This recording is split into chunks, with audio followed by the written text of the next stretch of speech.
Alright, so I finished putting in an outline for my insect, and I didn't have to do just the black crayon and that it was dark. You can do darker colors, the purples and blues and greens if you wanted to.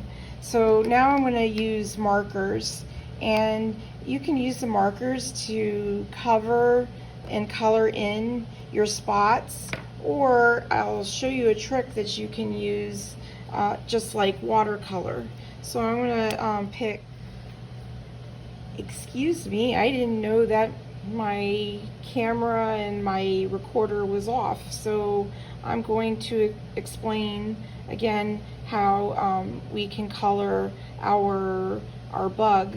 I used a marker here using purple. You can use any color, and I use the side, the cone, and not the tip of the marker.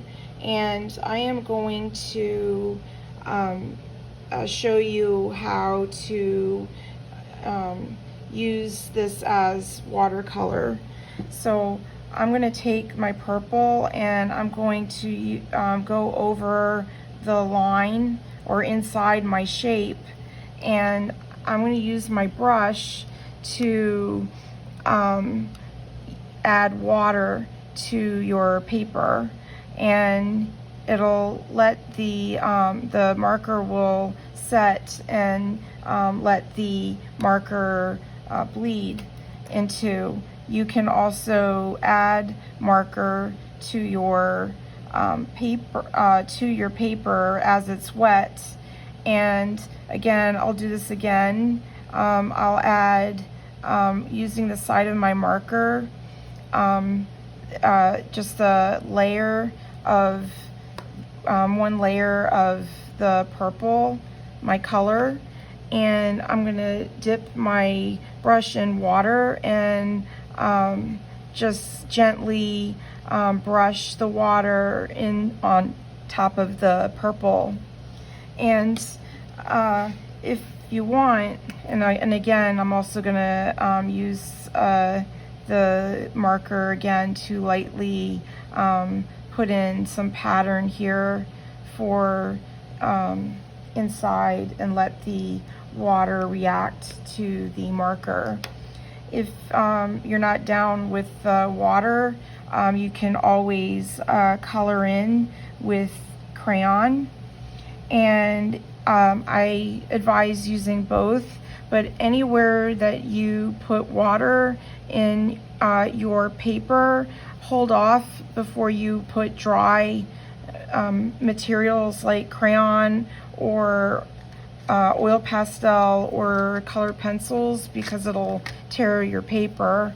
I'm using copy paper and not the school paper. And once these are dry, then you can go in and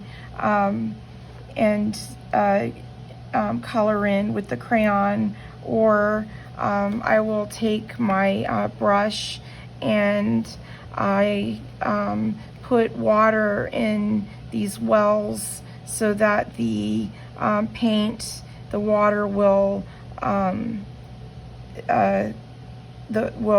make the paint and the color wet and ready for use. So you can use the brush with your watercolor paint. If you don't want to use markers, you can try.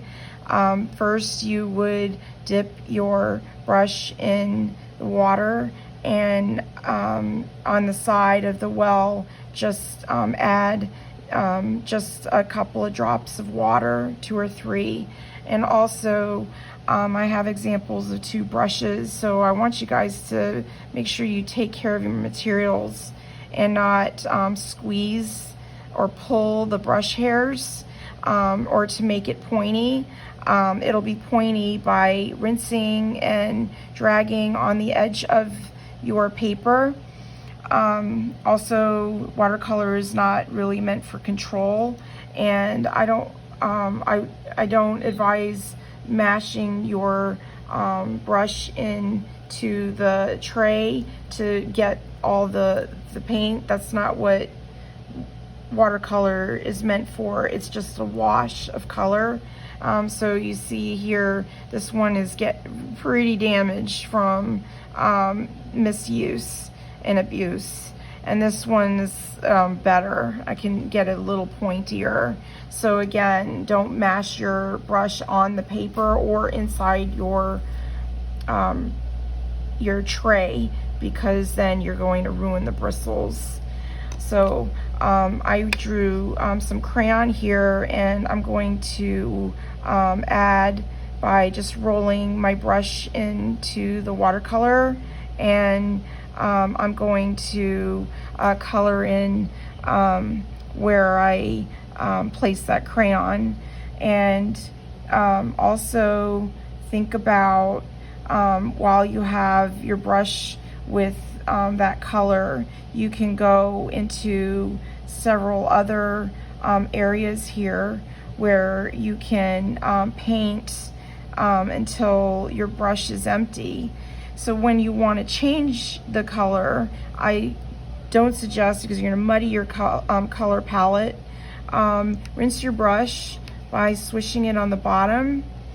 Do not tap, because it's annoying, and you don't want to splash around your computer or anywhere on your table, so be very careful. And start adding some other colors. So maybe I'll do backgrounds of on one side, and again, that's a lot of blue on my brush, so I'm going to go and use it somewhere else until my brush is empty. I can go over again with the purple, or I can go over with on another part of my paper. But just because you know, I like you guys to learn to add in different places the color, instead of loading your brush and just use one teeny weeny spot. Try and use it on other spots on your paper. And again, when this dries, then you can use dry, like crayon, oil pastel, color pencils. If you have the urge to use a crayon, don't go in any area where it's wet, and just go to the places that's dry to do your colors, and then the paper won't tear. So I'm going to finish, and can't wait to see the drawings that you've done. Also, background, use a background. I'm going to just maybe do some dash lines, but even though you don't have to, or if you make a circle, take the you can take the point of that circle to make a dot, and use your side of the marker, or the side of the marker, to make those dots. Either way, so you're not, again, you're taking care of your materials, and your materials will last a lot longer. And definitely experiment and play around with your insects, and make them nice and colorful and odd. This should be just a totally free time exercise with the use of line and shape. And I hope you guys are having a great day, and I look forward to seeing your work, your examples, and take care and be well. Talk to you soon. Bye.